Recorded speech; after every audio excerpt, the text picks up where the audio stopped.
So during the past couple of Saugus School District board meetings, members of the Moms for Liberty have publicly confronted Superintendent Colleen Hawkins with some unwarranted accusations. They blame her for closing Santa Cruz Elementary School, decreased enrollment in the district, and low morale among teachers and staff members. All of those things are out of the superintendent's control. Yet the superintendent is being blamed for those decisions. Perhaps one of her roles as superintendent is to listen to the critics who question her decisions, but lately it has become abusive.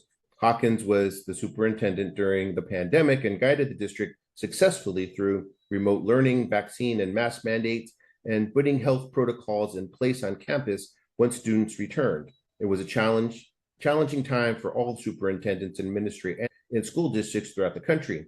For that alone, Hawkins should be celebrated. Instead, she has come under attack for having to make tough decisions in a community that is seeing declines in enrollment, fewer students in the district, and aging facilities and buildings on campuses. To put it simply, it's not an easy job. Rebecca Hindman, whose child was a student in the Saugus district, has seen how abusive the Moms for Liberty and other members of the community have been toward Hawkins. Hindman doesn't agree with the criticism and sees more constructive contributions Hawkins has brought to the district. She wanted to talk to us about how Hawkins has improved the district and addressed the complaints about Hawkins. So let's start off with just a couple of questions that I had for you about Colleen. Is the criticism warranted? She is being criticized by members of the Moms for Liberty. Why do you think they are concentrating on Colleen Hawkins? I think that they're concentrating on Dr. Hawkins because they think that she's pushing what they would call a liberal agenda. She's following state mandate. She's following the Association for American Psychologists and other teachers and learning programs to make or help our students learn. A lot of this has to do with inclusion, and inclusion has become a firebrand word. It's become, thought of as, everyone must get together. It's, LGBTQIA, all of this. Inclusion is more than that. It's allowing all students to learn, all students to be in the same classroom, regardless of learning abilities. And, this is productive for disabled students, for special education students that have IEPs, 504s, things like that, and having them mainstreamed in with other students. California does have a mandate to include everyone in education. And I think that maybe where some of the problems are arising is that the funding isn't always there to get the teachers what they need, whether it be supplies, furniture, things like that, to being able to put an aide in certain classrooms to help the teacher with the few students that may need that extra support or guidance so that they're not as disruptive in the class. So, it part of that whole DEI, don't say DEI, diversity, I'm having a moment, it's equality and inclusion. Equality and inclusion, yes. Yeah. And, for some reason, those words have become dirty words and they shouldn't be. It's what makes us better people. So where do you think all of this originated from? When did it start, and who was the catalyst behind it? It's definitely started in the last 4 years, mask mandates, things like that. They really started nitpicking Colleen more, and I'm not exactly sure why, like what was the turning point or anything like that, but they've labeled her as a progressive who's trying to bring about change. She talks openly about our PBS programs, SEL, things like that, inclusion. And compared to other districts, for some reason, they don't get bothered by that as much, but for some reason in the Saugus Union District, they're struggling with it more. They've gotten more pushback from teachers, from parents especially. They think that it's not healthy, even though the programs now clearly are creating success. Our numbers are going up.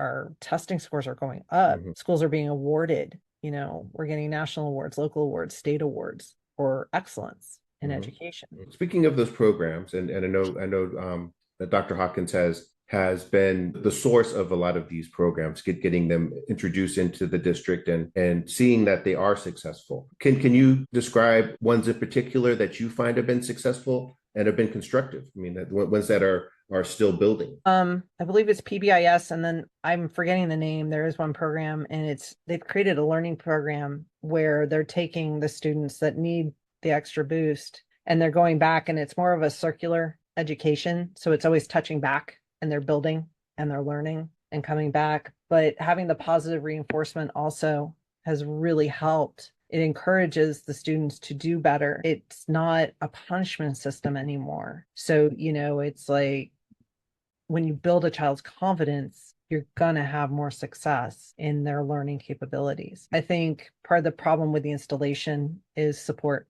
is that there seems to be a missing segment of support for the teachers, whether it be through the administration, district, state. We're lacking some of that extra support.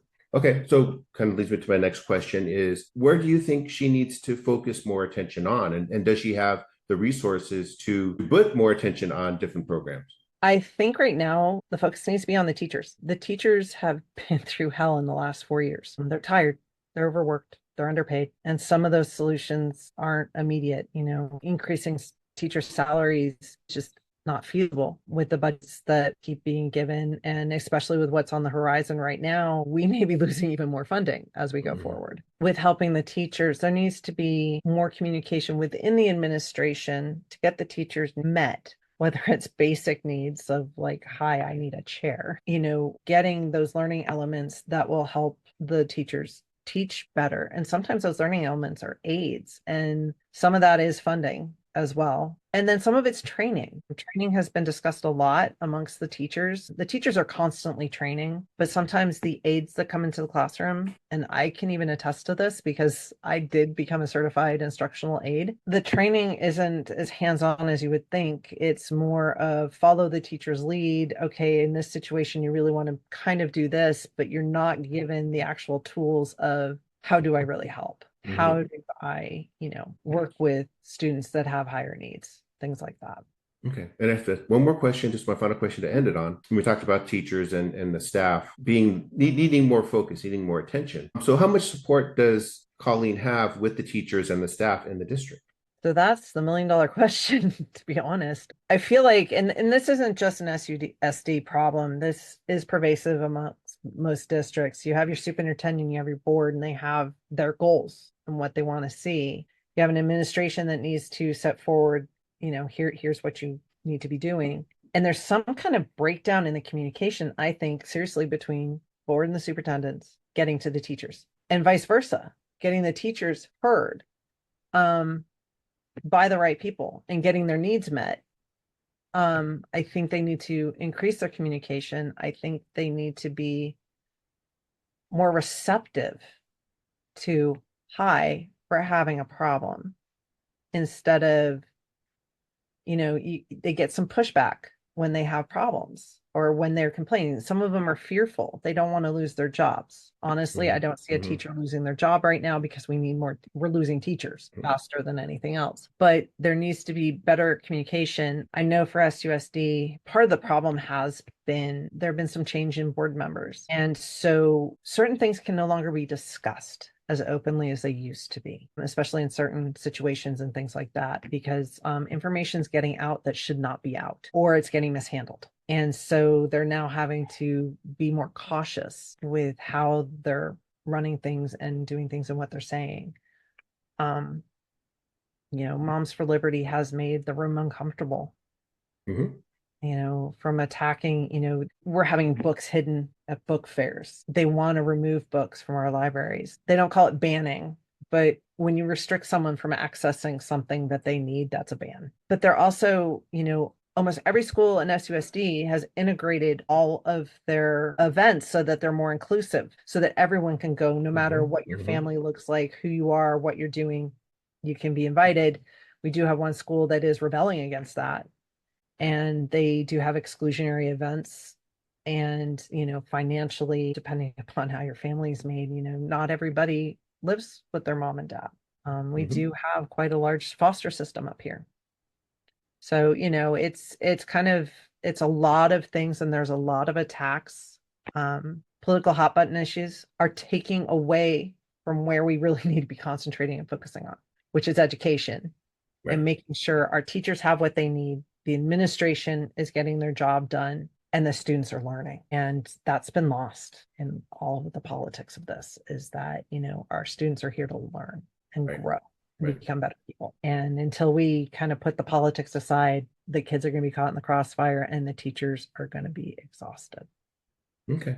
Well, thank you for shedding some light on what's going on in the Saugus School District. I know that it has been tumultuous, to say the least, at least the last year. Last few meetings have been very contentious. So hopefully we will see some changes in the district and more support for the superintendent who has been doing a good job. Yes, she has. Been doing a good job.